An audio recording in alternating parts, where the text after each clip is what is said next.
Balitang-balita ngayon ang pagpirma ng kontrata ng mga PBA players sa Japan B-League at Korean Basketball League. Kaya naman marami ang nagsasabi na tuloy pa rin ang pagpitas ng Japan at Korea sa first pay-for-play Pro League ng Asia.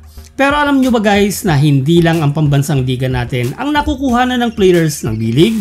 Anong liga nga ba ito at sino-sino ang mga latest players na lumipat na sa Japan B-League galing sa pambansang liga nila? Yan ang mga pag-uusapan natin sa ating featured video for today.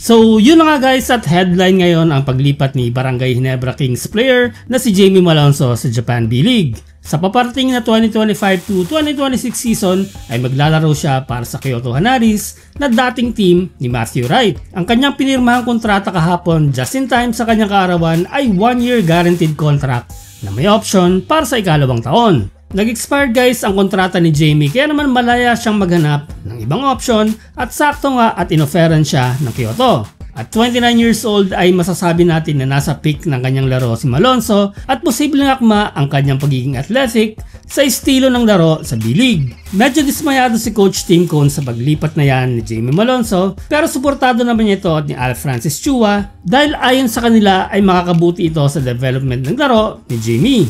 Excited na nga ang Kyoto sa kanilang bagong Asian quota player at ayon sa kanila ay magagamit nila ang kanyang energy at versatility on both ends of the court, especially ang kanyang perimeter shooting, transition dunks at defensive height. Major step ito para kay Jamie guys at kung gagamitin niya ang opportunity na inihain sa kanya ay malaki ang improvement sa kanyang laro ang pwede niyang i-gain dahil ang B-League ay isang competitive na liga na may structured development, professional environment at nagbibigay potential sa isang lalaro to elevate his performance internationally. Not to mention ang malaking bigayan dito kaya naman very lucrative market ito hindi lang sa mga PBA players maging sa ibang liga sa iba't ibang bansa. Ang NBL sa Australia na una nang pinaglaruan ni Kai Sotto noong 2021 ay naaalarma din sa paglipat ng kanilang mga players sa Japan B-League.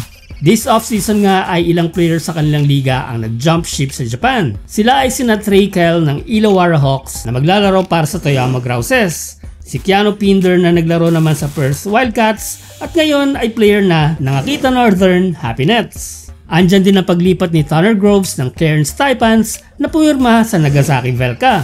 Si Darius Days naman na naglaro sa Illawarra Hawks at ngayon ay maglalaro na para sa Sun and Neo Phoenix. Ang dating teammate ni Kai Sotto sa Adelaide 36ers at New Zealand national team player na si Hailum Harris ng Perth Wildcats ay maglalaro para sa Kanazawa Samurais na Division 3 team sa B-League. At ang pinakahuli ay ang Korean superstar na si Yoon Jung Lee na naglaro sa Illawarra Hawks ay maglalaro naman para sa Osaka Ivisa. Kung may mga nakuha sa NBL ay may mga nakuha din naman sila sa B-League. Ang teammate ni Kai na si Tim Suarez ay maglalaro na para sa Sydney Kings, si Zilan Cheatham naman ay maglalaro para sa Adelaide 36ers at ang nagbabalik NBL na si Finn Delaney na maglalaro naman para sa Melbourne United.